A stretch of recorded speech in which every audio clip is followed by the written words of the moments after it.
সোমবার রাত 8:30টায় নোয়াখালী সদর উপজেলার বিনোদপুরের জালিয়াল গ্রামে আলী আহমদ ছাপরাশির বাড়িতে তাসলিমা বেগম রোজি নামে এক নারীকে কুপিয়ে হত্যা করে দুর্বৃত্তরা। নিহত তাসলিমা নোয়াখালী পৌরসভা ৫ নং ওয়ার্ড বিএনপির সাধারণ সম্পাদক জিয়াউল হক ইনুর মা।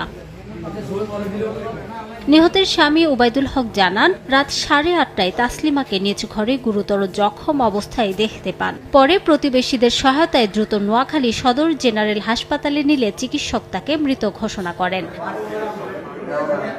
নিহতের ছেলে জিয়াউল হক ইনু জানান, তার মায়ের সঙ্গে কারো বিরোধ ছিল না। বাড়ির পাশে যারা ছিল ওরা চিৎকার শুনে ওনাকে দেখতে গেছে, দেখে যে উনি নিচে পড়ে আছে, রক্তগুলা পেশে যাইতেছে। পুলিশ জানায়, প্রাথমিকভাবে ধারণা করা হচ্ছে চুরির উদ্দেশ্যে ঘরে প্রবেশকারী ব্যক্তি তাসলিমাকে হত্যা করেছে। ঘটনাস্থল থেকে একটি রক্তমাখা চাপাতি উদ্ধার করা হয়েছে। প্রধানতম যে সন্দেহভাজন ব্যক্তি তাকে আমরা গ্রেপ্তার করতে সক্ষম হয়েছি। আমরা এখন জিজ্ঞাসাবাদ করব এবং পরবর্তী যে আইনগত ব্যবস্থা রয়েছে সেই আইনগত ব্যবস্থা আমরা গ্রহণ করব।